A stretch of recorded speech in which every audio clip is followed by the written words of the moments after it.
Jūs jau redzat, jums uz galdiem ir šīs mācību grāmatas, kurās tad arī mēs balstamies uz šo priekšmetisko darbību, un praktiski priekšmetiskā darbība tā jau ir aktualitāte, nu jāsaka, ne tikai Latvijā, bet priekšmetiskā darbība kā veids, kas palīdz skolēnām apgūt matemātiskās prasmes un nostiprināt matemātiskās prasmes, ir aktuāls arī Eiropā un pat pasaules kontekstā, ja mēs analizējam matemātikas metodiku.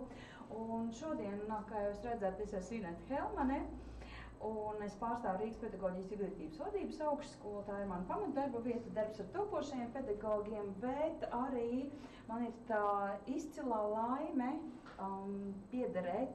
nosacīt piederēt arī šai izdevniecībai, jeb kompetences centram jau arī, un radīt jaunus, modernus mācību līdzekļus ar mērķi, lai ne tikai skolēni baudītu un iemīlētu matemātiku, bet arī, varbūt, lai jums būtu arī bauda, prieks strādāt matemātikā, jo es atļaušos vienu subjektivitāti, man liekas, ka matemātika tas ir viens no loģiskākajiem, viens no interesantākajiem, aizraujošākajiem priekšmetiem sākumskolā, kāds vien varētu būt. Tas ir atmiņas manas no maniem skolas laikiem, kad es arī strādāju jau vairākus kā 10 gadus atpakaļ, arī biju pedagogs sākumskolā. Tātad priekšmetiskā darbība. Ko tad mēs šodien iesim cauri? Mēs aplūkosim trīs tādas jomas, jeb 3 punktus šajā dienā, šajās pāris minūtēs. No sākuma mēs aktualizēsim, kas tad ir šī priekšmetiskā darbība, ko paredz šī priekšmetiskā darbība, kas ir izmantojams un kādā veidā izmantojams, ja vēlamies realizēt priekšmetisko darbību matemātikā. Nākošā joma, kam mēs pievērsīsimies, tie ir šie uzskats līdzekļi, kas izmantojam šajā priekšmetiskajā darbībā. Un, protams, kā fināls, man gribās teikt viennozīmīgi, tie jau būs tie piemēri, ja tas būs tas saldais ēdiens, daži darbības veidi, kuri tīri tiks izņemti ārā no mācību šīm grāmatām. Un tīri praktiskā veidā mēs pārliecināsimies, ka priekšmetiskā darbība var palīdzēt uzlabot kvalitāti tīri matemātisko prasmju apguves ziņā. Tātad, ja mēs skatāmies, kas tad ir šī priekšmetiskā darbība, priekšmetiskā darbība paredz viennozīmīgi 2 aktuāls tendenci nosacījumus, neizslēdzot citus, bet pirmais tā ir, protams, viennozīmīgi daudzveidīga uzskate. Un tiešām šeit ir uzstādījums daudzveidīga uzskate, nevis vienveidīga vai kāda skolēna viena veida iecienīta uzskate, bet šis saraksts ar uzskati, kur iespējams izmantot matemātikā, ir gana plašs, un arī to mēs šodien aktualizēsim. Un viennozīmīgi tā ir praktiski patstāvīga darbība. Un šeit ir jāsaprot, ka tā gluži nebūs tikai pedagoga, praktiski patstāvīga darbība ar, piemēram, pulksteņa modeli vai naudas banknašu modeļiem, bet viennozīmīgi tas būs darbs komandā. Un es pat gribētu teikt, primāri tas būs skolēnu darbs ar šo izvēlēto, piedāvāto uzskates veidu, un skolotāja atbalsts arī sniedzot paraugu, kā tad īsti strādāt ar attiecīgo uzskati. Ja jau ir šī priekšmetiskā darbība, paredzot daudzveidīgi uzskati, paredzot skolēnu praktiski patstāvīgo darbību ar uzskati, tad mums arī būtu varbūt svarīgi aktualizēt, kādi tad ir ieguvumi, ja mēs izmantojam šo priekšmetisko darbību. Nu, viens no pirmajiem, protams, tā būs šī vizualizēšana. Un, ja mēs paskatāmies pasaules kontekstā, tad Latvijā, Krievijā tie ir 70. 80. gadi, kad iezīmes priekšmetiskai darbībai bija aktuāls, un pasaulē pēc 90. gadiem.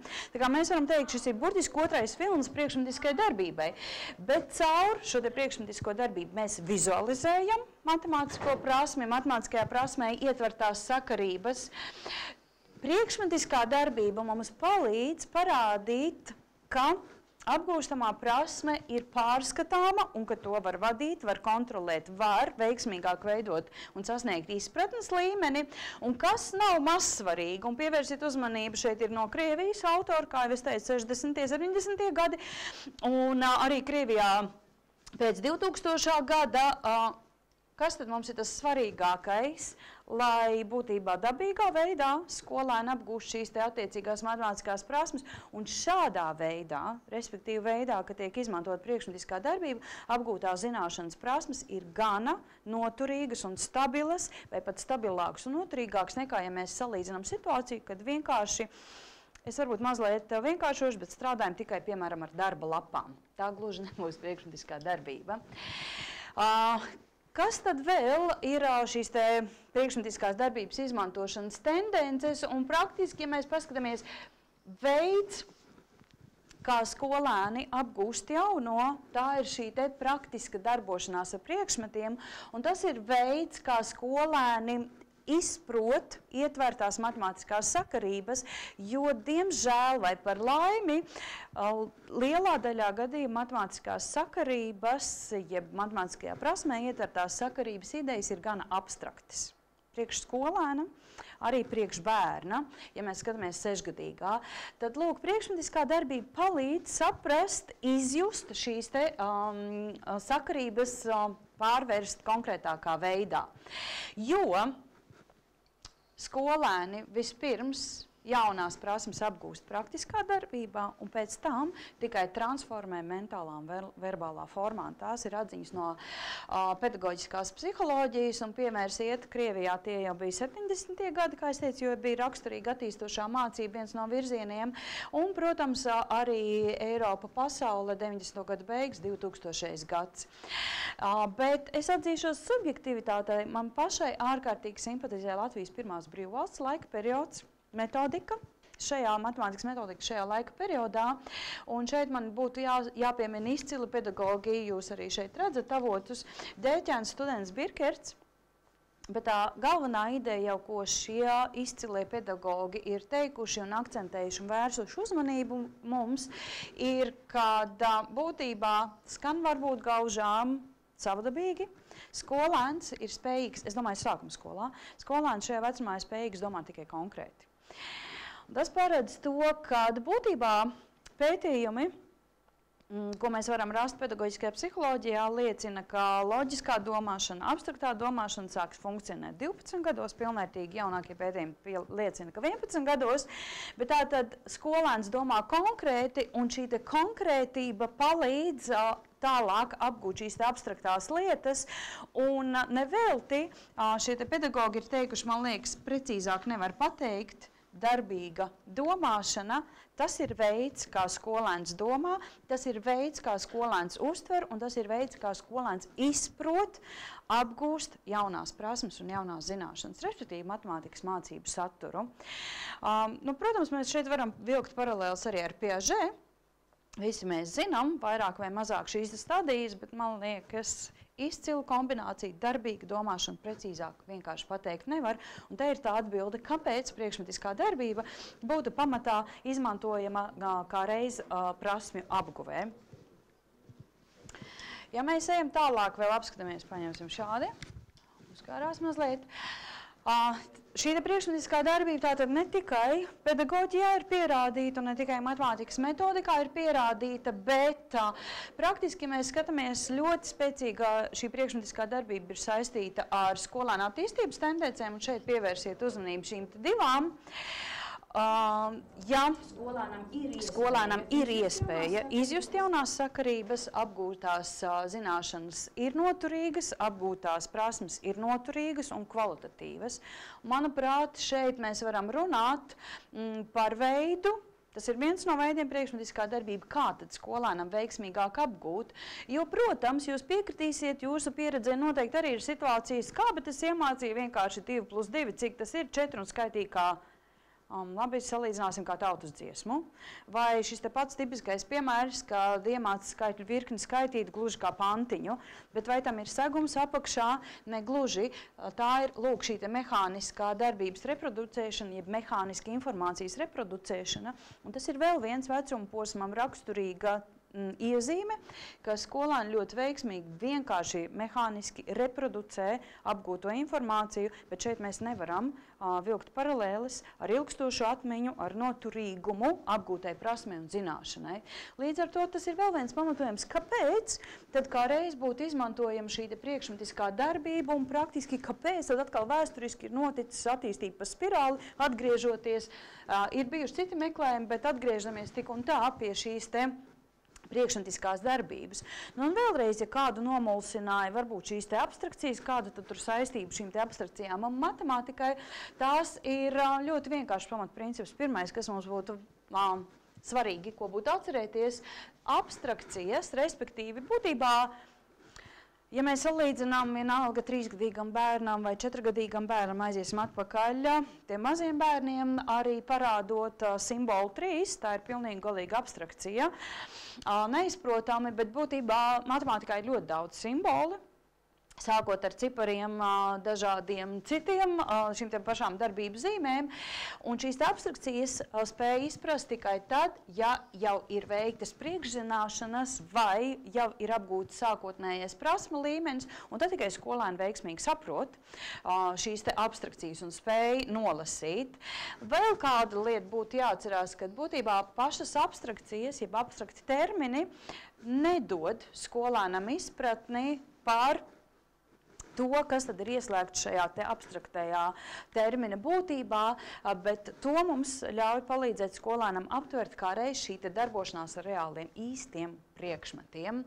Un praktiski tad, kad mēs esam šeit, mēs esam strādājuši jau ar konkrētiem reāliem priekšmetiem, tikai tad mēs ejam pakāpeniski uz abstrakcijām. Tātad tas pamatprincips ir ļoti vienkārši. Iesākot jebkuru jaunu prasmi, mēs iesākam to ar daudzveidīgi uzskati, nevis ar grāmatas atvēršanu. Es pat tā, nesoties uz to, ka es arī esmu mācību grāmatu autors, un šajā izdevniecībā arī tiek radīti izcili, manuprāt, uzskats līdzekļi. Ja mēs zinām, ka ir izmantojama priekšmetiskā darbība, kas paredz daudzveidīgi uzskati, tad varbūt nākošā lieta, ko mums vajadzētu precizēt, kādā veidā, kāda tad ir šie uzskatas veidi, un pamatprincips jau ir ļoti vienkāršs.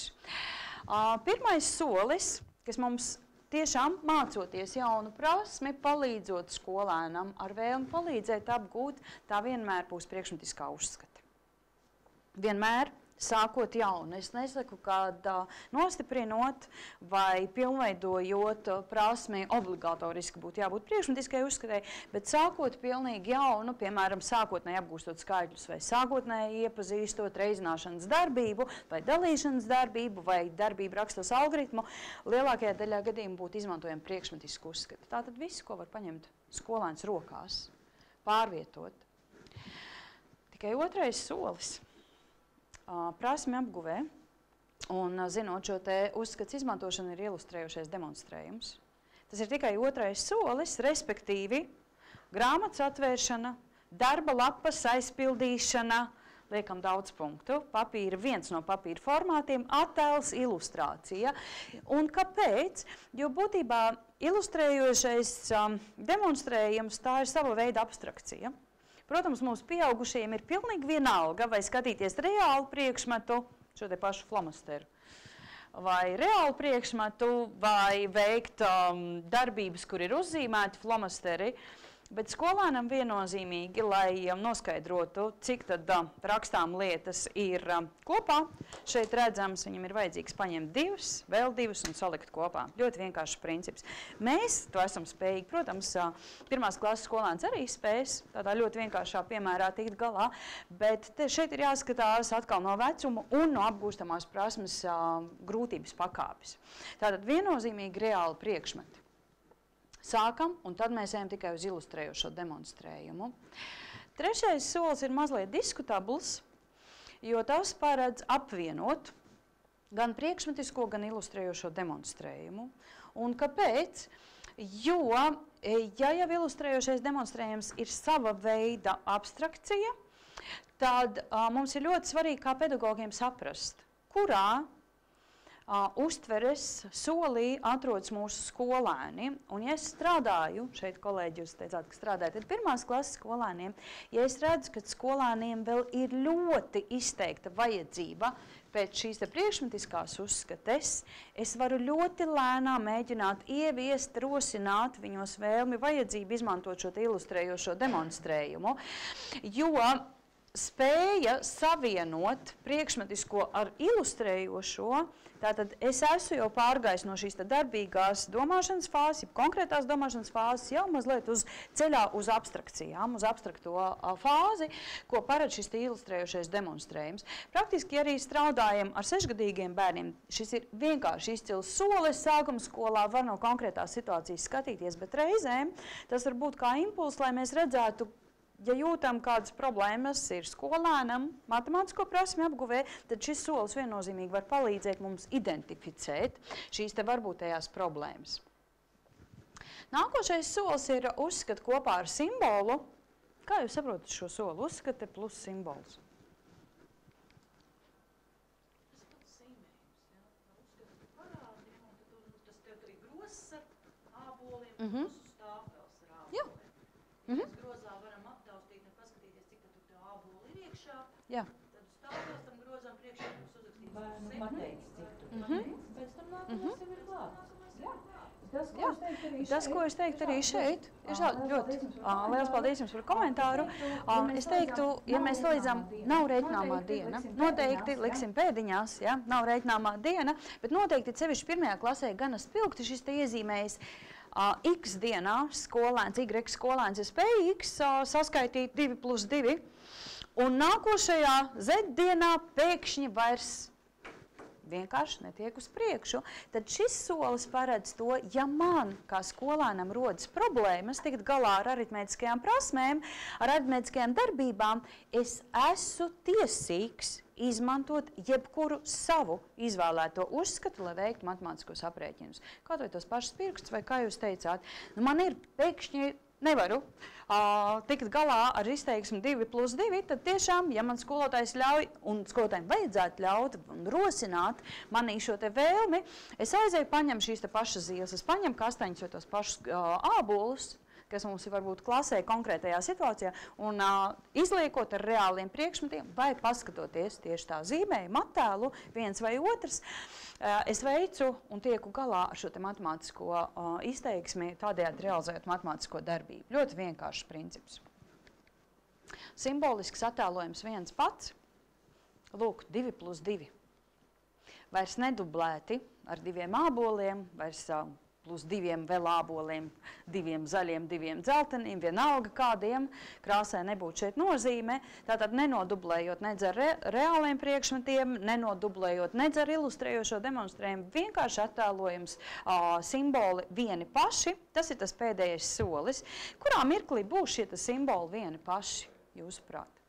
Kad skolēns to darīs? Tie ir tie stabiņi, bet kad skolēns būs gatavs strādāt tikai ar stabiņiem? Jā, izcili, kolēģi, tieši tā. Tad, kad ir prasme stabila un kvalitatīva, skolēns pats, bet tā nianse, ka skolēns pats atmet uzskati. Un šeit varbūt, ko mums vajadzētu kā pedagogiem, arī kā vecākiem, respektēt skolēna katra individuālo attīstību. Un nestoties uz to, ka varbūt man pēc plāna, slikšu pēdiņās, ir paredzēts, ka tagad visiem būtu jātiek galā šo te pašu 2 plus 2, šodien kaut kā piesējies tas 2 plus 2, bet jātiek galā šo te 2 plus 2. Nestoties uz to, ka es redzu, ka skolēnam ir vajadzīga uzskata, es viņam ļauju. Nestoties uz to, kā es teicu, ka man plānā varbūt ir kaut kas pilnīgi cits uzrakstīts vai paredzēts, jo katrs skolēns apgūst prasmes ļoti individuāli un ļoti atšķirīgā tempā. Un, ja jāsaka, tad arī piekritīsiet, mūsdienās ātrums temps tas vairs nav un nevar būt apgūtās prasmes kvalitatīvs rādītājs. Tas ir tas pamatprincips. Vai ir jautājumi par šiem soļiem vai komentāri vēl? Redzat, būtībā atbilde jau ir ļoti vienkārši, kāpēc priekšmetiskā darbība. Sākums ir priekšmetiskā uzskate. Un praktiski, ja mēs skatāmies, tad tie ir, kā jau es teicu, autori, sākot no 90. gadiem, ejot līdz pat mūsdienām uz augšu, autori, kas pēta īpaši šo te priekšmetisko darbību un priekšmetiskās darbības izmantošanas soļus matemātisko prasmju apguvē. Bet ļoti vienkāršs uzdevums jums tagad būs. Jums ir lapas, A4 lapas uz galda. Es aicinātu katru individuāli, lūdzu, kolēģis arī var pievienoties.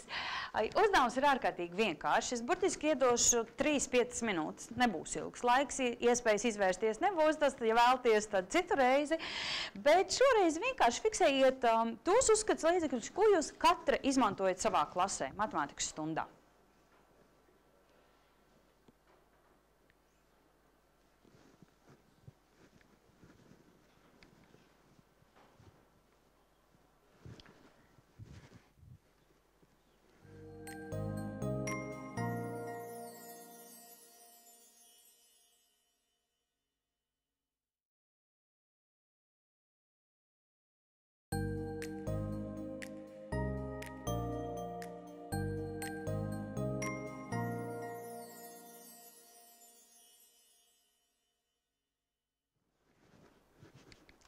Šeit mēs varējām uzspēlēt spēli uz daudzumu, vai ne? Kurš vairāk sarakstīs? Daudzums mums vēl nav svara. Būtiski piefiksējiet vēl 2-3 idejas šiem te uzskats līdzekļiem, kurus tad izmantojat.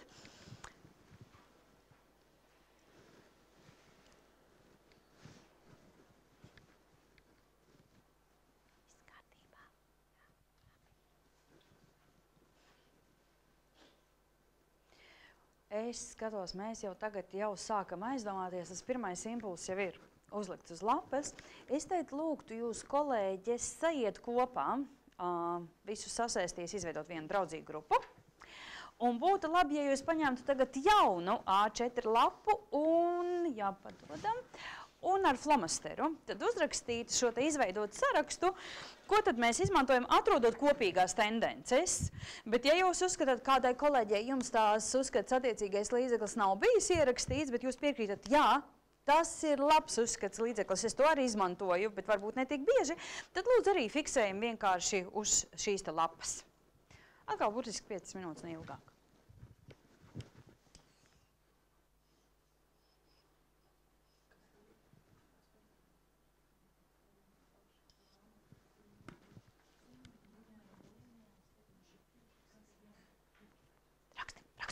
Varat drukātiem lieliem. Jā, rakstam. Mēs iedošu tad vēl vienu lapu, jo...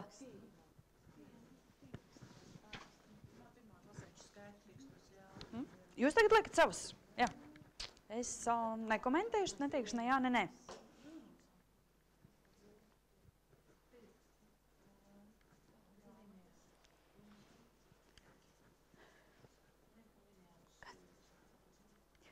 Jā. Vispār jā, bet bez sēra. Sēri izmantojā.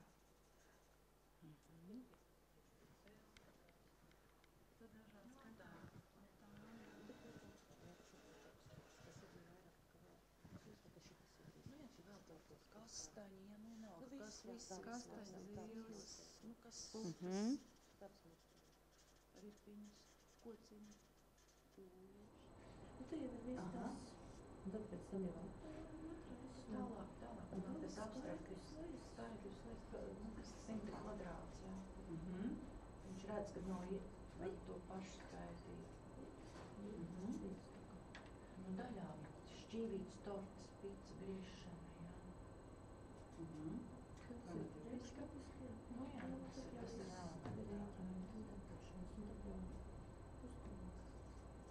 ir tāpat tās auguriņā sasien mezgliņus, jā, saskaita, jā, aizvērts, atvērts, kā katrs. Okay, tātad, ko mēs šeit salikām, ko mēs aktualizējām? Pirmā jūs iedodāt kā pieejamākie. Tie ir, tad vispārināsim. Kas tad ir tie pieejamākie jūsu prāt? Tas ir skolānam pedāli. Kas nav jādomā speciāli, nav jāparādz, jāpaņem, jāsaliek kaudzē. Tie ir skolāni paši, grāmatas, zīmoļi, burtnītes, penāļas, apkurs, lineāls, kā skaidrs, dažs. Pirksti mums bija. Pirksti parādījās. Labi. Un es redzēju arī dabas materiālus uzlikāt. Tas jau nākamais, Tas jau jāgatavo, tas jau jāizdala bērniem. Dažādi augstmateriāli, zīles, kas kurā brīdī, jā. Citreiz vienkārši lieku saplējis, nav nekā. Balta lapa, saplēšam lapiņas, vienkārši. Un strādājam tā. Un skaitam lapiņas, jā. Labi. Kas? Kāmīši. Kāmīši. Bērni pārvērš par kāmīši. Bērns pārvērš par kāmīši. Nē, bet būtībā ļoti labs uzdevums savā ziņā, tas ir, jo sīkā pirkstu muskultūra strādā, ja? Šis te labs darbošanās, jā. Labu daļās, aplēs daļās lapā, nu tad saplēšam ātri, daudz 10 mazas lapiņas, nu tad saskaitam, nu nav nekā cita. Jā, un tieši tā, un šeit tiek aizstāts. Labi, tālāk jūs liekat kā otro, jūs liekat attēlus, ja? Un kas tad šeit, kur jūs ņemat par attēlus un kāds attēlus? Kaut kāds specifisks matemātikā? Nē, principā ir tā, ka jā, ir arī sagatavotie, un ir arī stāvfels, principā es arī tā to biju domāju zīmēt. Un arī ne tikai stāvfels, viņi paši zīmē. Praktiski no šī pārējot uz šo te viņi zīmē 2+2 vai 3+3 vai nozīmē, kas nozīmē. Lai kvadrātīgus, 3 stūrīšus, jā, aizstāt. Labi, tad es arī to sapratu. Un tālāk, kā trešo jūs atstājat Tas ir es nezinu, var jau būt, ka es tikai tasi. Es to Jā, skaitlis stars, jā. Varbūt kolēģi domā citādāk. Slēju man vairs nav. Atceramies, ja savu laiku tālāk priekšā karājās šīs slējas. Kādreiz arī izlavājas. Bet arī ir bērniem ir zvaigznē nopērkams grāmatas. Kopēt un skaitlis slēsim pašiem uz galdu. Labi, un pašās beigās ir uzdevumi. Vai no stāvfels, vai no īstās materiāla uzdevumi. Skatāmies, kā mēs tiekam tālāk. Labi, jūs uzlikāt sev pieredzi. Tagad pastīsimies no teorijas viedokļa. Paldies, izcili jums. Varat doties atlikt savā vietā vai palikt turpat, ja jums tur ir ērti. Savā vietā vai palikt turpat, ja jums tur ir ērti. Tad ir visi, ja? Aizgājuši atpakaļ. Nu, ko? Man gribētos teikt, jūs arī ļoti precīzi, jūs pat pieturējāties pie šī dalījuma priekšmetiski ilustrējoši un tad uz abstrakcijām aizgājām. Bet man gribētos teikt, ka viennozīmīgi topa uzskate matemātikā vienalga pēc kāda mācību atbalsta līdzekļa, jūs strādājat vienalga pēc kādas programmas, jūs strādājat, būs šīs te monētu un banknošu modeļi. Piekritīsiet, vai ne? Bet, kolēģis, kur jūs ņemat šos te monētu banknošu modeļus? Jūs redzat, man arī eiro monētas, eiro banknotes, jūsu mācību līdzekļos jau ir? Jā. Bija. Tagad lielvārdam? Nav. Nav, bet grāmatās ir. Un tad tāpēc es prasu arī, kā jauns, varbūt iedomāsimies situācijas kā jauns kolēģis, es vēršos pie pieredzējušiem, es prasu, kur lai es ņemu? Man ir uzdevumi tik daudz tajā grāmatā ar šiem monētu modeļiem, banknošu, bet kur lai es ņemu eiro? Vēl es zinu, ka var nopirkt, bet diezgan dārgi tie nopērkumi. Protams, dārgi. Es darīju tā, ka es vienkārši izprintēju internetā krāsojamās, krāsainas, nekrāsainas visādas, un es izprintēju, bet tikai banknotes. Un uz krāsainu papīru, un man izgrieza, un visu, ko darījām. Bet monētas, tas ir sarežģīti, jo ir jāizgriež riņķus, un tas nemaz nav tik viegli darbs. Es atļāvos vienkārši parādīt vietni. 3 reizes redzat, cik ļoti laba vietne, man iet gana labi pie sirds. Izmantojat kādu šo vietni? Ja jūs Google ievadīsiet Latvijas banka, jūs dabūsiet vietni banka.lv, es, protams, šeit nereklamēju, bet tas ir viens no resursiem valsts apstiprināts, kur mēs varam izmantot viennozīmīgi. Un šeit ir arī par tiem pašiem finanses resursiem saistībā ar izglītības procesiem gana veiksmīga lapa, gana laba informācija, ja? Un pievērsiet uzmanību. Ja mēs uzējam uz naudu, tad, piemēram, jūs varat šeit dabūt eiro, banknotes, jūs varat dabūt, redzat, jūs varat dabūt arī banknotes, monētas, dažādu valstu, ja mēs ceļojam. Man gribās teikt, ja mēs strādājam integrēti, sociālā zinības, matemātika, nauda, tas ir 50 uz 50, mēs nevaram pateikt, kurā mirklī, kurš priekšmets dominē, kuru priekšmetu mācības aturs. Un ļoti ērti, ja jūs uzējat copy paste, jeb kopēt pārnest, es nezinu latvisku šo terminus, bet copy paste ļoti ērti, kā reiz var iegūt šos te banknošu modeļus, monētu modeļus, un tas pamatprincips, kas šeit ir ļoti labs, ko jūs redzat, paraugs. Rakstīts virsū, neviens neiedomāsies, ja tā ir īstā nauda, ka ar šo īsto naudu varētu doties veikalu un iepirkties. Tā kā, man liekas, gana laba vietne, tas atkal jums patstāvīgam darbam, resurss, kur varat pastrādāt, un jo tiešām tā nauda mums ir nomainījusies ne tik ilgi. Šovasar pat bija Lietuvā un lietuvieši prasīja, nu kā ir? Saku, ļoti labi, vai ne? Piekrītam, bet ir mazliet varbūt kaut kādas neērtības, ar kurām mums ir jātiek galā, un, protams, ja monētas un banknotes, līdz ko mēs sākam izmantot šīs te monētu banknošu modeļus, mirklī, kad sākam mācīties skaitli. Līdz tam varbūt jēgas īsti nav, bet tātad skaitlis un praktiski arī pirmsskolā sāk izmantot šos te monētu banknošu modeļus. Nākošais uzskats veids, tad es varbūt aktualizēšu tikai tās lietas, kuras vajadzētu izmantot. Baigi daudz? Laiks? Jāmūk? Nu, ok. Bet roku pirksti ļaujat izmantot? Atcerieties, bija laiks 90. kad neļāva. Es atzīšos, es pati tajā laikā skolā strādāju, 90. gadu beigas. Es pati biju no tiem, lai nedomātu, ja, kad tikai strādāju moderni. Es pati biju no tiem, jo tā bija tāda pedagoģijas paradigma, no tiem pedagogiem, kas skatījās, kā tik manējie skolēni neskaita pirkstiem. Tāds bija tas pamatprincips. Mūsdienās, ja mēs aizlieksim skaitīt ar pirkstiem vai neļausim, vai kāds, ja jūs šeit stāstījāt, piemēram, daudzīsim pa pirkstiem ar lineāliem, tā iesvilktinot atmiņas, kungam mums visam kolēģim, tad, protams, tā būs aizkavēšanās laikā. Un tiešām ne pārnestā, bet tiešām nozīmē aizkavēšanās laikā, jo pedagoģija ļoti strauji ir attīstījusies. Bet vai atceraties to laiku, 90. gadu beigas, kāpēc tad mēs neļāvām strādāt ar pirkstiem matemātikā? Roku pirkstiem es runāju. Kāpēc? Kāds bija tas arguments? Iemesls? Atcerieties, bija tāda frāze, bet ko es darīšu, ja vēl 4. klasē ar pirkstiem? Tas bija viens. Otrs, bet kā es zināšu, kad skolēni ir apguvuši, ja, un kurā mirklī man ir jāpārtrauc? Bet tas pamatprincips ir ļoti vienkārši. Kolēģis, es jums uzdošu izteiksmi, jūs arī varat pievienoties, risināt izteiksmi, bet neņemiet ļaunā mazliet ironijas deva, lai iespilgtinātu. Piemēram, mēģināsim dabūt vienu pedagoģiskās psiholoģijas atziņu no tās ārā. Esat gatavi dzirdēt izteiksmi? Jā, atvainojos, es parasti pieradu, ka viens dzimums strādā. 2 plus 2. Visi zina? Zinām? Tiešām zinām, ka tas ir 4. Nevienam nevajadzēja, 4. Nevienam nevajadzēja 2, vēl 2, 4. Taču nevajadzēja, vai ne? Un tas vai mobīlajā drudžaini kalkulātoru meklēt vai mātei Googlē ievadīt. Mēs varam ironizēt šādu un turpināt šo te sarakstu, bet pamatprincips ir ļoti vienkārši. Līdz ko prasme ir stabila un noturīga, skolēns pats atmet uzskati. Pats. Un šeit, kas es jau iepriekš teicu, mēs būtībā neesam tiesīgi steidzināt visus soļus.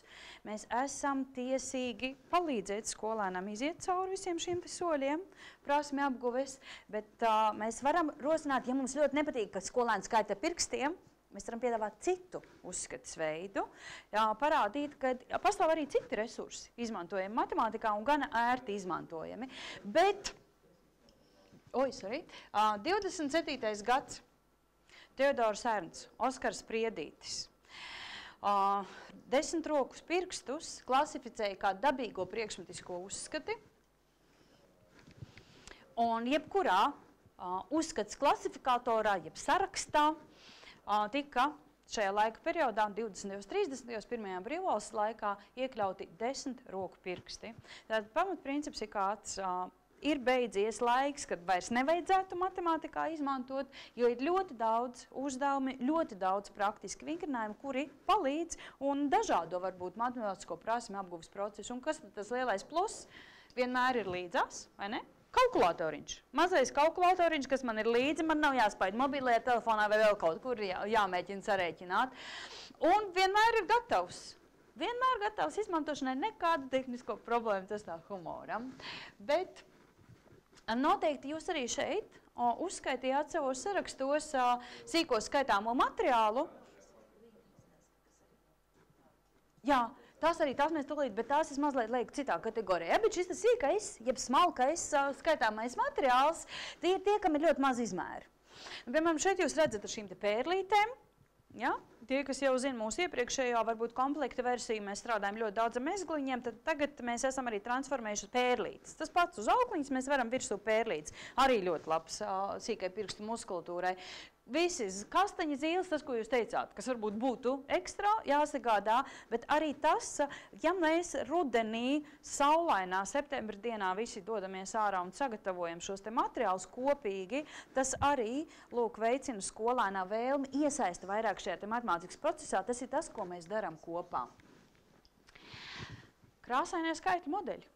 Tie ir tie, kurus mēs šodien izbaudīsim praktiski, un krāsaino skaidru modeļi mūsu mācību komplektam nāk līdzi papīra formātā, bet jūs varat meklēt Montessori pedagoģijā, arī koka izskatā, kā koka stienīši.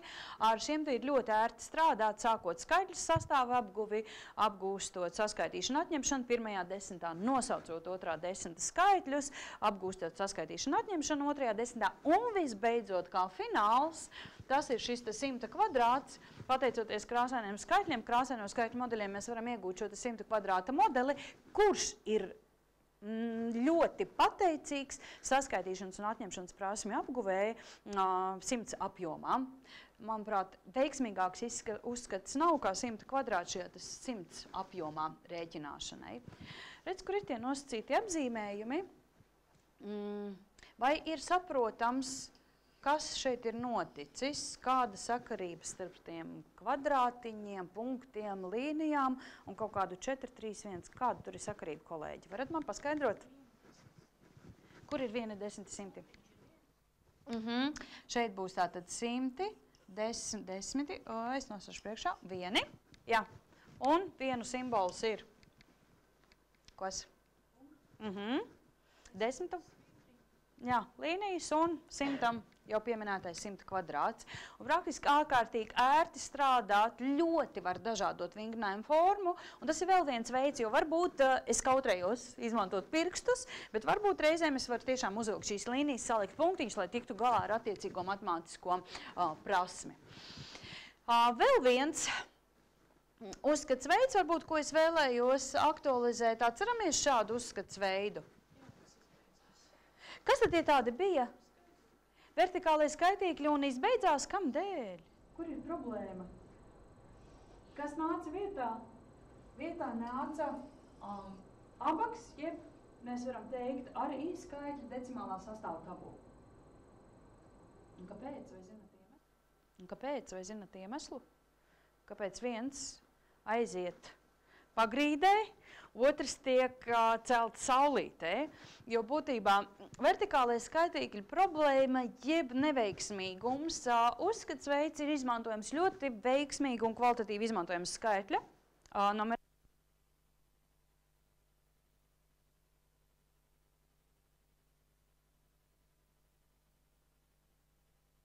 Darbība rakstos algoritmu. Savukārt, kas notiek ar abaku? Kā es teicu, kāpēc? Un tas bija iemesls, kāpēc tad vairāk, un praktiski pasaulē Eiropā gan maz tiek izmantoti vertikālai skaitīkļi, jeb pat lielākajā daļā gadījumā netiek izmantoti, bet tiek izmantots lūk skaitļu decimālā sastāvu tabula, jeb šis te abaks.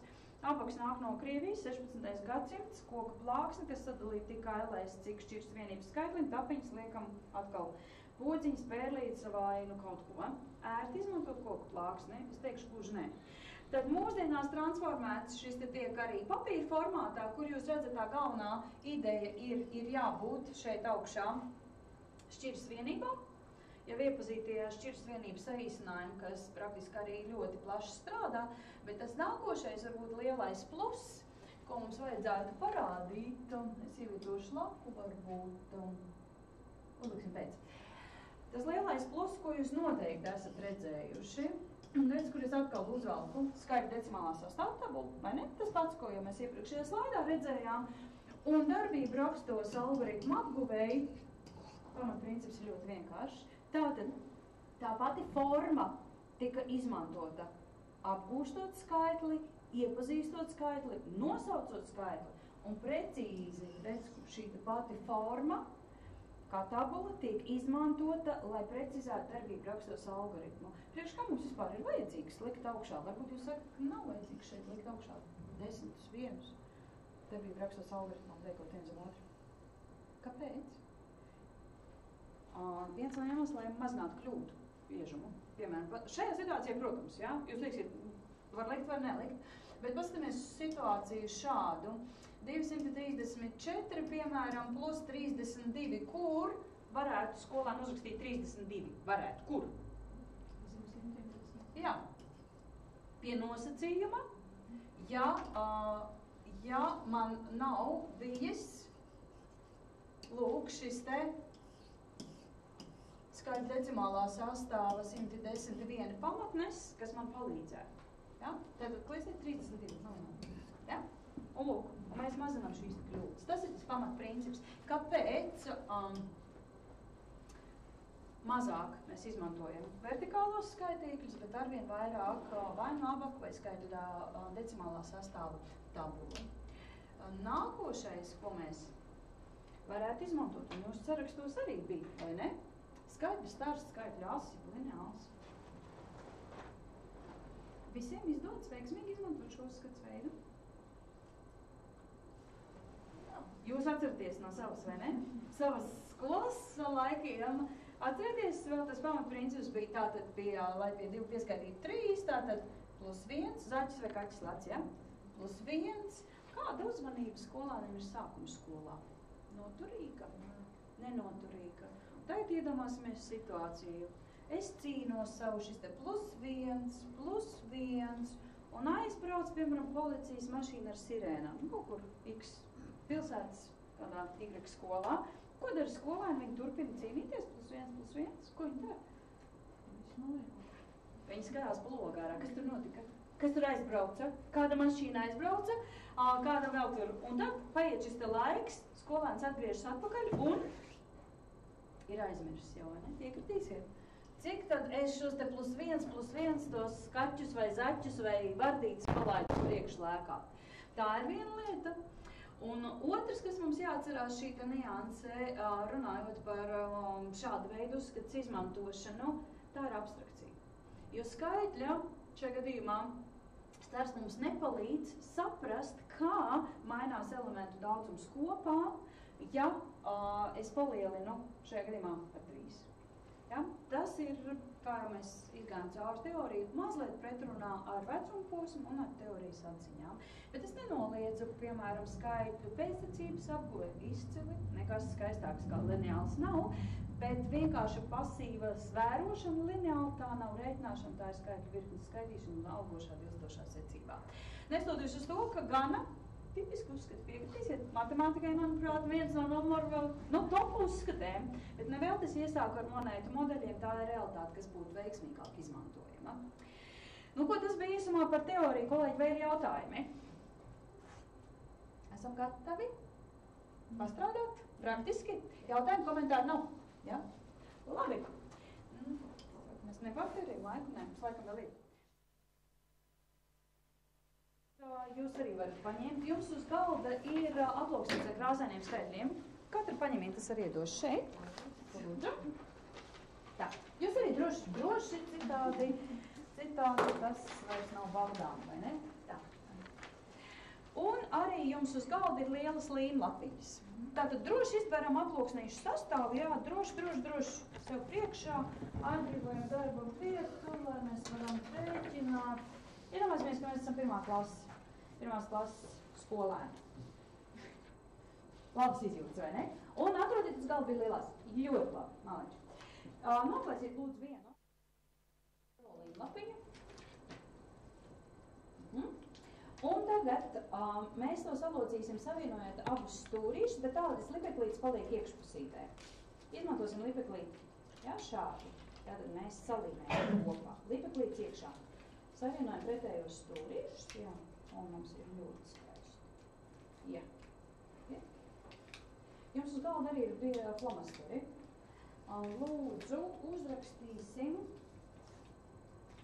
3. Varbūt par Lēnītēm. Tā,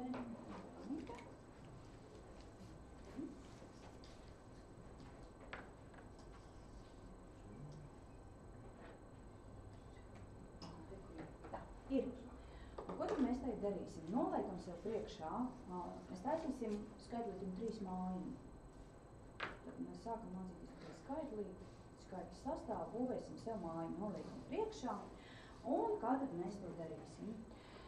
Atradīsim krāsaino skaitlīti. Varbūt šitien. Redz, ka mums būs tas Tad, ja mums ir interaktīva materiāli, ir gan viegli strādāt, tad novietojam sev priekšā šo te jumti. Jā, ir. Ko mēs liksim pirmajā stāvā? Priekšlikumi. Kā mēs varētu veidot stāvu? 3. Droši. Ņēmam 3 un liekam. Un tas ir vienalga vai no augšu uz apakšu vai jābūvē. Labi, uzlikām. Ir vēl kaut kādas versijas, kā to varētu darīt? 2, 1. 2 un 1 izcili, ļoti labi. Šeit izberam, un kuriem viņš jums būs. Labi, liekam. 2 un 1, labi. Vēl, kāda iespēja? 1 un 2. 1 un 2. Un kas te ir labs, ja mēs ņemam to 1 un 2? Tīri mēs jau zinām matemātikā, kas mums būs nākotnē. Draudzīgās vienotības. Arī, bet es teiktu, ka mēs vēlkam uz komutatīvu līdzību. Jā, mainām? Jā. Skaidrs sastāvs ļoti dažāds. Vēl kaut ko mēs varētu? 5, 0, 3 un 1 un 1 un 1. Maliči. Aiziet. 1 un 1 un 1. Un lūk, šāds ļoti vienkāršs skaitļa sastāva mājiņas mēs varam būvēt katram skaitlim. Un tas ir tas pirmais solis, kad mēs sākam iepazīties ar šiem krāsainiem skaitļiem, strādāt ar krāsainiem skaitlīšiem. Tagad, kas tur ir? Nāļas, rādīts, paņemam blakus. Ļoti labi, nevajag apmūst. Nevajag apmūst, tieši tā liekas ārpēc man kaut kas neriktīgs trafījies. Krāsainos skaitļus var izmantot ļoti dažādus. Jūs varat izmantot versijā, es atļaušos paņemt, šito es redzu. Tātad versijā, laikam arī bija, otrā pusē bija, jā, bija. Varbūt šāda versija, kur varētu būt uzrakstīts un mums ir ļoti viegli nolasāms, bet tikpat labi kāds pedagogs vai skolāns var dot arī, jā, var priekšroku arī šādu. Saliek no mazajiem, redz, cik sanāk. Jā, redz, cik sanāk. Protams, tagad tās transformēt tīri individuāli, mēs vienkārši skatāmies pamat ideju. Tālāk jau kā jūs dizainējat šos te krāsainos skaidrus, tas ir jāskatās no konkrētās klases, no konkrētās skolāņu varēšanas un mācītības pakāpes. Tagad ļoti vienkāršs uzdevums jums būs. Izmantosim analoģiju. Tātad paņemiet lūdzu vēlreiz šo te vienu līnlapiņu, uztaisiet mājiņai jumtiņu. Jūs jau zināt, kā tas bija darāms. Vēlreiz mājiņu.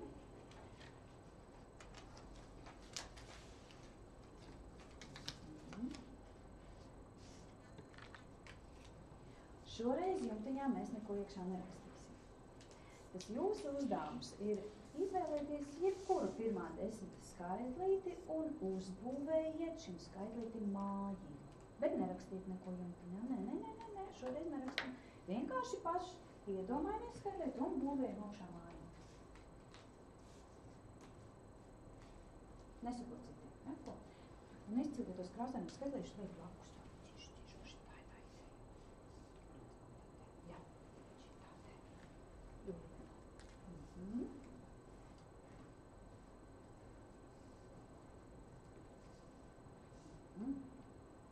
Un šeit jau es redzu, man ir gana talantīgi skolēni sanākuši, jo skaitļu sastāvu jau liek no 3 un vairāk skaitļiem, bet tas jau man ir ļoti labs rādītājs. Ja, kā pedagogām es varu ļoti, ļoti priecāties. Tur jau ir izpratne. Labi. Jā, jo te bija brīva darbošanās, kā vēlaties.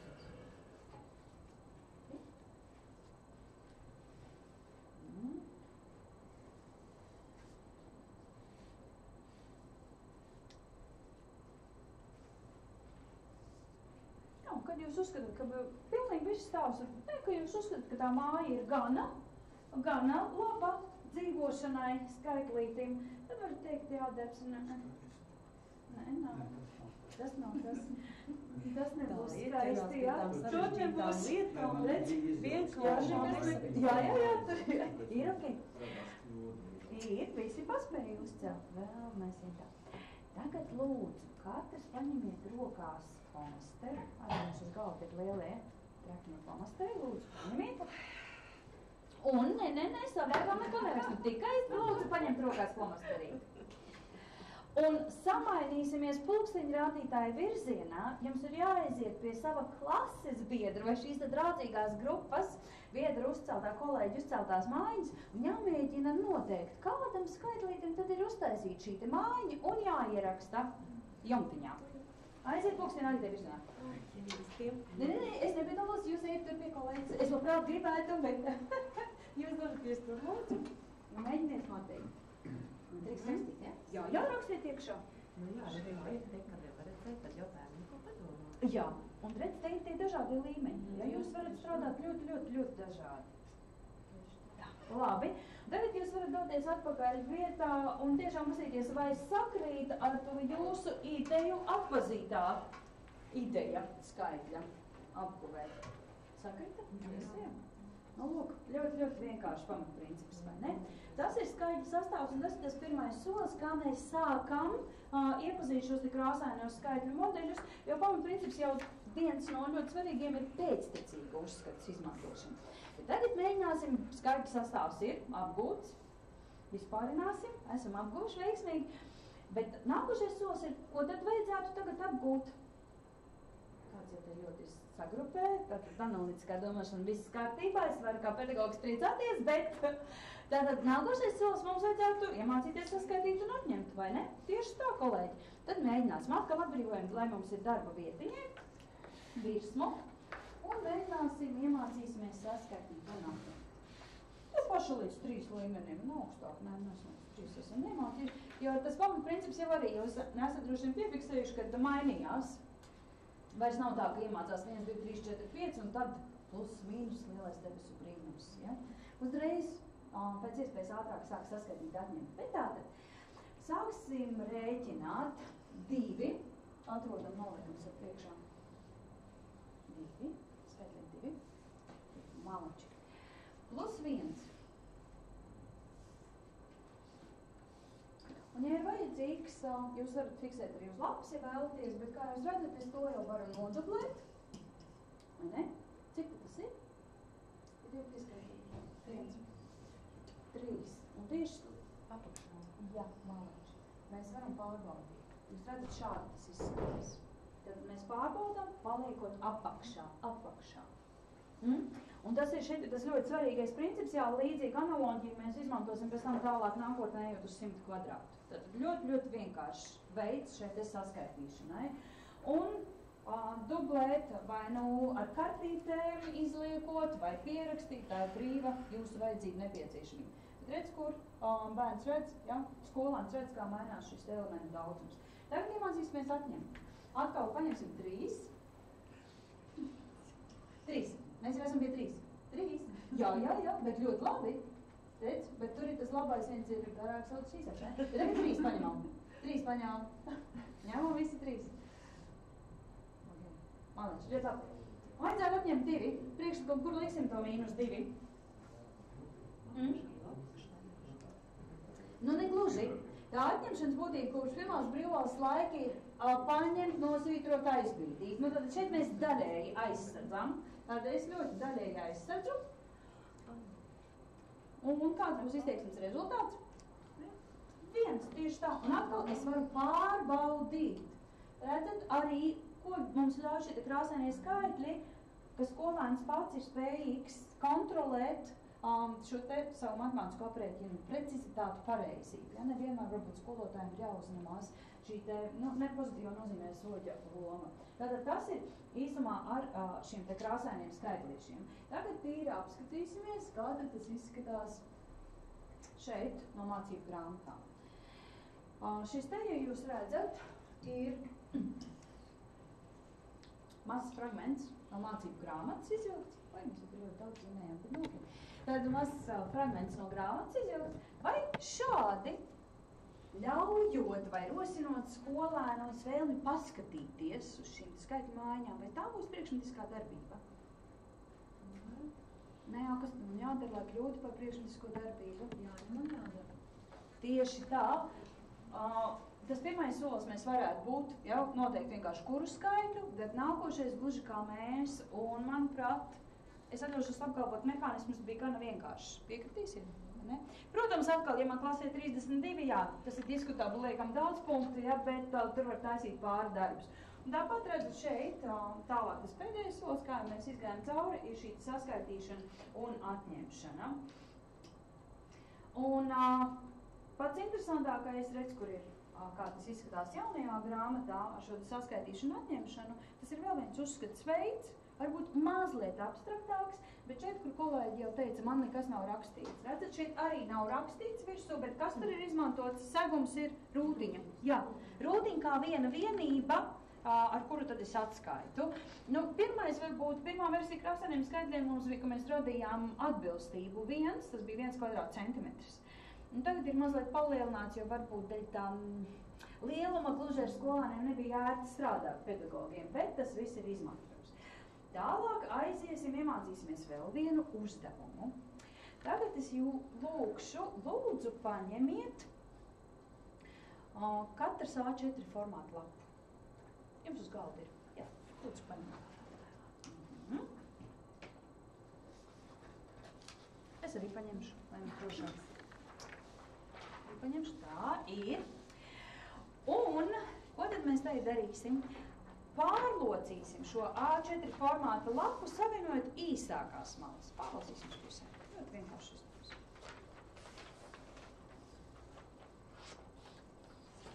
Ir maliči.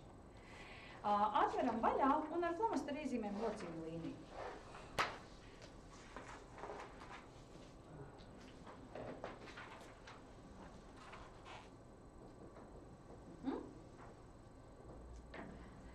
Nākošais solis, ko mēs varbūt, lai procesu padarītu vēl atraktīvāk, jo mums gana bieži, reizēm mēs varbūt sakām, skolēni strādā tikai tad, ja ir interesanti. Piekritīsiet? Tas ir normāli, jo tā ir emocija, viena no bāzes emocijām, un skolēni šajā vecumā ir ārkārtīgi emocionāli. Paņemiet lūdzu divas mazas līnlapiņas jums uz galda arī ir. Un uzlīmēsim un novilktās līnijas pa vidu šādi, uz vienu un uz otru pusi. Ko mēs esam izvietojuši? Ko tas atgādina? Kam tas ir līdzīgs? Mājiņa. Mājiņai var būt, bet teikt matemātikā. Vienādība vēl. Pamats. Kaut kas no statistikas. Kas tas varētu būt? Puses vēl. Un, ja es teiktu vēl jums šādi palīdzētu, ko mēs uztaisījām? Paldies! Tabulu. Vai mēs padarījām ilgu laiku, lai pagatavotu tabulu? 1, 2, un ir gatavs, ja 1, 2, 3, un mēs varam strādāt. Okay. Izpildiet nākošo soli, lūdzu uzrakstiet 10 un 1. Ļoti vienkārši solis. Lūk, jums ir skaita decimālā tabulā, jeb transformētais abaks. Es kaut kur pazudu no kamerām. Tā.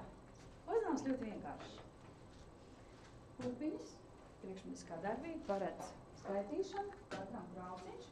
Lūdzu, izlieciet skaitli 12.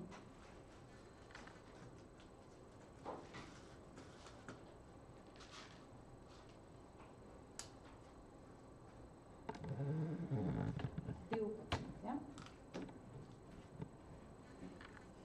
Es vienkārši izliku daudz, tāpēc, ka nav jau svarīgi, es zinu, ka te vienam 10 jābūt. Bet pieņemsim, ka tas ir domāts, ka tas ir 10, ja? Okay. Tagad, kolēģi, paskatāmies, vai mēs visi esam pilnīgi vienādi attālojuši šo 12? Nē. Kur ir atšķirība? Tāpēc, ka es pa savam. Pa savam? Kuram būtu precīzāk? Te ir 1 desmit un 2 vieni, tur ir 10 un 2. Šis ir sākotnējais solis vienmēr, kas mums būtu jādara. Šeit ir izcili nemulstiet, ja jūs mulstat. Nē, es nemulstu, es tā dara. Šeit ir tas izcilais, tā sakarība, ka vienā 10. ir 10 un šeit un tur, jūs jau no pozīcijām es zinu, bet sākotnēji mācoties, un tieši tā, un es neteicu, kādā līmenī man tagad būtu šis skaitlis jāparāda, vai ne? Nejaucam? Šitais ir kļūdens, jo tikko man pazūd, Jā, tieši tā. Un tāpēc, tad vēl viens solis, ko mēs izdarām, atkal paņemiet vienu mazo lūdzu līmlapiņu un uzrakstām kādu skaitu, tad mēs esam tur atrākojuši. Un pielīmējam. Es vienkārši, lai varētu, pacelt. Augšā es nelikšu. Tas izstās šādi. Šeit jums tātad ir šie te priekšmeti izvietoti. Ja? Un ar šiem te priekšmetiem mēs varam strādāt. Bet tas nākošais, tagad tās pupiņas varam nolākt. Tas nākošais solis, ko mēs varam strādāt šādā skaitļa decimālā sastāvu tabulā, ir ļoti vienkārši. Mēģiniet šo te pašu 12 attēlot ar krāsaino skaitļa modeļiem. Jā.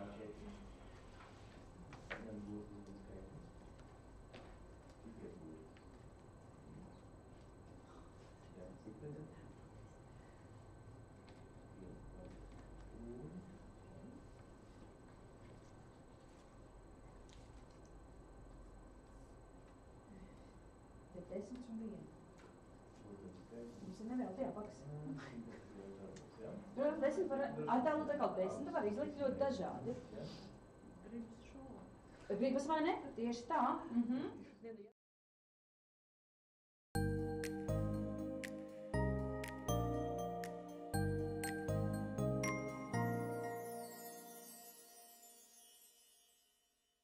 Ir ļoti ērti strādājami. Es noņemu, atkal noņemu, un mēs varam strādāt uz priekšu. Un tas ir tas skaitļa decimālā sastāva tabula sākotnēji. Mēs nosaucam skaitļus, un tālāk mēs ejam uz priekšu. Šeit jūs redzat slaidā nākošajā, ja mēs paskatāmies, redz, kur ir tas pats, kā darbošanās ar krāsainiem skaitļiem, krāsaino skaitļu modeļiem, redz, kur mēs iegūstam sakarību, ka vienā 10. ir 10 un tikpat labi mēs arī varam nosaukt otrā 10 skaitļus. Tas, kā es teicu, tikpat labi šī analoģija krāsainiem skaitļiem ir izmantojama arī ejot uz 100. Un varbūt, lai mazliet vēl vairāk, un šeit pievērsiet uzmanību, izliedz ar krāsainiem skaitļiem un nosauc atliktos skaitļus. Tātad, kas ir šajā varbūt jaunajā mācību līdzeklī? Mēs esam iestrādājuši abas ar autori un Dalīdu, esam iestrādājuši jau impulsus priekšmetiskai darbībai, rosinam skolēnu darboties kopā ar skolotāju, lai apgūtu šīs te prasmes. Protams, tas neizslēdz varbūtību, šis te ir komentārs no skolotāja grāmatas, kas jums nāk klāt, kā pievienotā vērtība, ja ir rodas kādas problēmas vai neizpratnes. Bet tagad pievērsīsimies, kolēģi, atkal atbrīvojam darba vietu. Tā, lai jūs ir ērti strādāt. Varbūt tos krāsainos skatlīšus saliekam iekšā aploksnēs, ja? Mums vairāk tos nevajadzēs, saprot, kāds ir te, jā, būtu jauki. Sagrupējis, tur ir liepaks.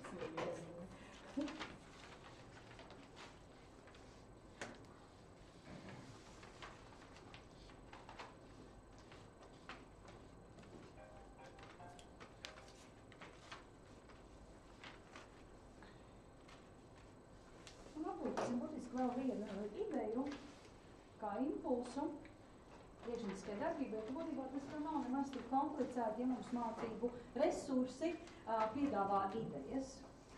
Un mēs skatīsimies no lapas puses uz šo te uzdevumu. Es, kur ir uzdevums ar tām pašām aukliņām, ja, kolēģi, jūs zināt, no iepriekšējā mūsu komplekta, mēs saglabājam arī šīs te aukliņas, bet šoreiz mums interesē šis. Es esmu viņu izcēluši šeit varbūt ārā, lai jums būtu ērtāk skatīties. Tātad, no cik šiem te zaļajiem četrstūrīšiem ir izveidots raksts? No cik izskaities? No cik? 5. Paldies par atbildi. Ļoti vienkārši atbildi, vai ne? 5, un mēs apmulsam, kas te tagad jādarbos. Bet tas jūsu uzdevums būs kāds, un tagad mēs sāksim pa pārīšiem. Pārim būs jāizveido raksts, kurā ir pār 5 zaļajiem četrstūrīšiem vairāk nekā šeit dotajā. Tātad jūs varat ņemt atkal šīs līnu lapiņas un uz galda virsmas izveidojiet rakstu izrēķināt paši no cik 4 stūrīši. Aiziet pāris un strādājam, līmējam. Rakstu vienalga, simetriski, nesimetrisku, tas nav no svara. Vienkārši raksts, kurā ir aprēķinātais 4 stūrīši daudzums.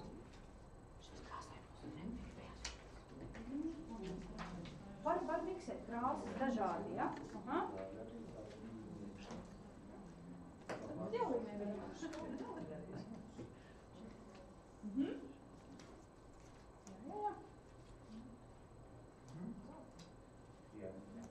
Tad jums no sākuma ir jāprēķina, no cik tad jūs taisīsiet rakstu? Bet no cik? No cik? 4 stūrīšiem. Vienkārši vēlreiz pārķo veidu kārtībā. No cik tad 4 stūrīšiem? Nu, mācīšu, nu, tad tev teikšu to paņemšu. Jā.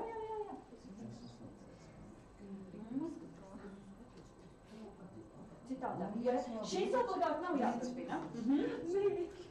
Var individuāli, var taisīt 2 rakstus. Nē, nedrīkst. Tādi nav noteikumi. Es atļaušos tad iejaukties, palīdzēt. Kur mums ir? Tas pirmais solis, protams, vajadzētu, kad skolēni vienkārši noņem 10 latiņas, ja? Šo te daudzumu, tā kā atlasiet lūdzu daudzumu. Un kolēģis saliks. Šitie? Nē, viņi jau ir, bet vienkārši sīviem. Kāpēc tam tālāk? Nē, nevajag jau tās līmlapības, man vienkārši jebko. Ja, kā kolēģi teica, es sagriežu papīra lapu, žurnālu vai žurnālus. Ja es parādu, ka to visu var... Ir raksts. Ja uztaisam to rakstīju tā, lai... Neļaujās. Neļaujās jums, nu kā tad tā? Kaut kas ar tām lapiņām notiek internēs, bet okei. Mēs tāpat sapratīsim, ja, to ideju. Dulīt otru paņemt runās, ja? Otru paņemt būs to, ja? Viņš jau nav Nav, jā, tāds ir nosteiks. Tā. Un tagad paskatīsimies, piecelsimies un samainīsimies, paskatīsimies, vai mums vienādi raksti ir iegūti vai atšķirīgi. Paskatāmies, ja, šeit kolēģiem, vienkārši lapiņas ir lidojušas, ja, kaut kādi nepārbaudīju atzīšos. Ir citādāks? Nē, tikai sāvis. Jā, nu lūk. Kurā vietā jūs saskatāt līdzību? Vertikāli kaut kas ir, tur nianses. Modifikācija. Mums ir modifikācija. Nu, lūk. Sāniem blakus. Jā. Ar stūrīšiem. Un kas šitam notiek, ja mēs šādi analizējam? Mēs, protams, to kā humori, ja kā pieaugušie uztveram, tas ir pilnīgi normāli, bet ja mēs skatāmies atkal no pedagoga pozīcijām, šeit ļoti strādā domāšanas operācijas, analīzes, sintēzes, vispārināšana, ja, lai es, saprastu kolēģi rakstu, kā tur ir novietot, salīdzināt vēl ar savējo rakstu izvietojumu, un šīs ir 3 domāšanas operācijas tālāk ir pamats loģiskai domāšanai nākotnē, lai tiešām tieši 12 gados vai 11 veiksmīgi funkcionētu. Paldies, dodamies vietās! Atkal, es vienkārši piedāvāju idejas šeit, ja bija uzdevumā teikts uzzīmē, oriģinālā, mēs šo te varam transformēt ar līmlapiņām. Kolēģei bija jautājums, ko jūs atbildēsiet? Labi, bet kāds būs tas funkcionālais? Es izlietoju tās lapiņas, nu un ko tālāk? Ko atbildēsiet? Man izdevās vai neatbildēju? Es kaut ko izštukoju. Nē, es jau pati. Nu, pati tad... Var jau, piemēram, tur mēs taču mācām skaitļus un kārtas skaitļi. Var datums veidot, piemēram, atstāt līmlapiņas, visu stāvu var aplīmēt, aizlīmēt, visam 65 dienas. Jebko. Jā, šeit arī tātad, es vienkārši transformēju uz līmlapiņām. Es atzīšos vaibām man ļoti iet pie sirds strādāšana ar līmlapiņām. Tie, kas kursos strādājuši tālāk izglītību zina, ja tā ir man vājība. Gluži kā dabulēs, bet tikpat labi, kā jau jūs teicāt, mēs paņemam papīra lapu un paši sagriežam un iegūstam šos 4 stūrīšus. Vai paņemam izlasītu žurnālu, sagriežam 4 un strādājam. Tad resursi šeit obligāti nav jāpieturās, bet tā pamatīdeja bija šim te uzdevumam parādīt, ka grāmatā ir viena versija, bet grāmatas pastīšanās vēl neparedz priekšmetisko darbību, mēs transformējam praktiskā darbībā. Un to pašu jūs varat izlasīt arī skolotāju grāmatā. Tāpat, kas tie tādi, ko tas jums atgādina? Domino kauliņi. Jā, domino kauliņi arī ļoti izcils uzskats veids, gana populārs pirmsskolā, sākuma skolā, noteikti izmantojams. Līdzīgi kā krāsainie skaitļi, tas pats. Un, protams, atkal uzdevumi strādājot kopā, līdzīgi kā mēs taisījām no krāsainiem skaitlīšiem, šeit jūs varat veidot arī no domino kauliņiem līdzīgas mājiņas, skaitlīšu mājiņas. Un tāpat arī domino kauliņi, nolasot šīs ripiņu konfigurācijas, ļoti pateicīgi saskaitīšanai, atņemšanai. Tas ir vēl viens veids, kā dažādot un ieviest varbūt šo spēles momentu, kas ir vajadzīgs šajā vecuma posmā, jo nevēl pirmsskolā pamatdarbība ir spēle, tad būtībā arī sākuma skolā mēs mēģinām saglabāt, mēs nenogriežam kā ar nazi, nesakot, skola spēlēt nedrīkst. Mēs viennozīmīgi spēlējam savu šādu dabīgu veidu, mēs apgūstam prasmes. Bet to mēs varbūt vairāk nespēlēsim. Jo praktiski laiks ir arī pagājis, jāsaka paldies par uzmanību, kolēģi, vai ir jautājumi, komentāri, ierosinājumi. Tā bija īsumā priekšmetiskā darbība. Paldies! Lūdzu. Jums izskats vispār grāmatas interaktīvajās lapās ir? Interaktīvās lapas ir, jā, protams. Bet viņas vēl nav klāt digitālajos materiālos. Digitālajos nav, bet rekordisks ir, bet man... Nav. Nē, rekur, vai es Jā, šitien. patreiz.